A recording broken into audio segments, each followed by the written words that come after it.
Sekjen PDI Perjuangan Hasto Kristianto menyebut Koalisi Kebangkitan Indonesia Raya atau KKIR yang mengusung Prabowo Subianto melanggar aturan dengan menggunakan museum perumusan naskah proklamasi sebagai tempat deklarasi. Untuk sambutan yang kita tunggu dari Bapak Sekjen PDI Perjuangan menyebut menghormati sikap relawan Ganjarian Spartan DKI yang datang ke Bawaslu untuk melaporkan deklarasi pencapresan Prabowo Subianto.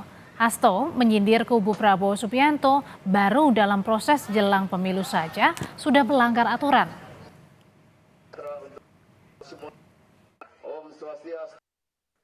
Ya, kita ini berpolitik dengan mentaati aturan main. Maka menjadi presiden itu mengambil sumpah untuk melaksanakan konstitusi dan perundang-undangan dengan seluruh-seluruhnya. Ketika dalam proses saja sudah melanggar undang-undang, bagaimana nanti? Maka ini sangat disesalkan, tetapi kami ya menghormati terhadap apa yang dilakukan oleh para mahasiswa tersebut, dan PDI Perjuangan ya berharap agar ini menjadi pelajaran yang baik. Sementara itu Partai Golkar menyebut penggunaan Museum Proklamasi sebagai tempat mendeklarasikan Golkar dan PAN bergabung ke Koalisi Kebangkitan Indonesia Raya KKIR tidak melanggar aturan. Golkar menjelaskan penggunaan gedung-gedung bersejarah itu adalah hal yang biasa dan tidak dilarang.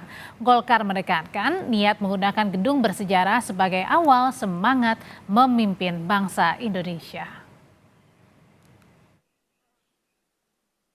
Cukup, terima kasih media untuk... Itu bukan suatu hal yang melanggar.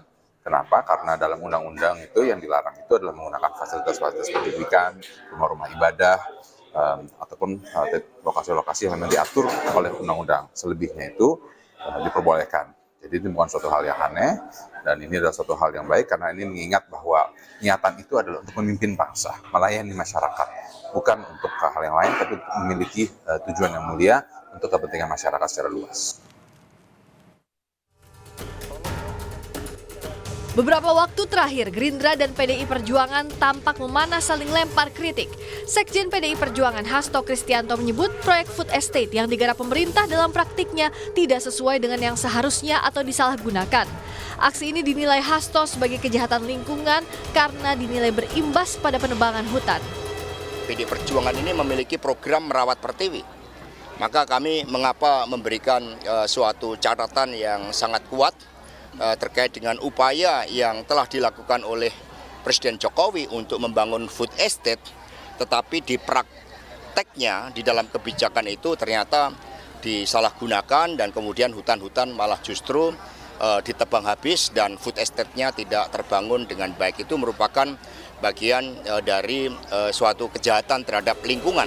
Sementara itu Partai Gerindra memandang tudingan proyek food estate bagian dari kejahatan lingkungan tidak benar.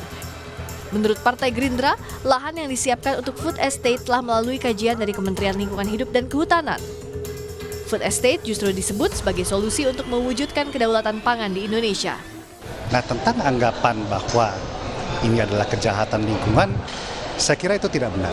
Karena lahan-lahan yang telah disiapkan untuk mewujudkan food estate ini adalah lahan yang memang sudah ada kajiannya, diberikan oleh Kementerian LHK ya, dalam hal yang di Kalimantan Tengah ini adalah izin namanya KHKP, kawasan hutan untuk ketahanan pangan. Memang izin yang pertama, dan kalau itu sudah keluar dari KLHK itu sudah ada kajian teknisnya. Pengamat memandang Prabowo Subianto dianggap PDI Perjuangan sebagai rival Ganjar Pranowo. Pertama, ini sebagai bentuk pengakuan bahwa sebenarnya Prabowo itu sudah ditempatkan sebagai rival, sebagai lawan yang akan dihadapi oleh PDIP yang mengusung Ganjar Pranowo di Pilpres 2024 yang akan datang.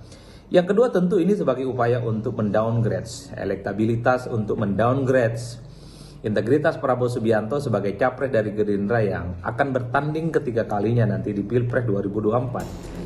Peta komposisi koalisi masih cair. Jika sebelumnya Gerindra dan PKB, kini PAN dan Golkar menambah daftar parpol dalam Koalisi Kebangkitan Indonesia Raya yang mendukung Prabowo Subianto dengan total menjadi 4 parpol. Untuk pendukung Ganjar Pranowo, sejauh ini ada 3 partai politik, yakni PDI Perjuangan, P3, dan Perindo. Sementara baca pres Anies Baswedan yang tergabung dalam koalisi perubahan masih solid dengan Nasdem, Demokrat, dan PKS. Tim Liputan Kompas TV.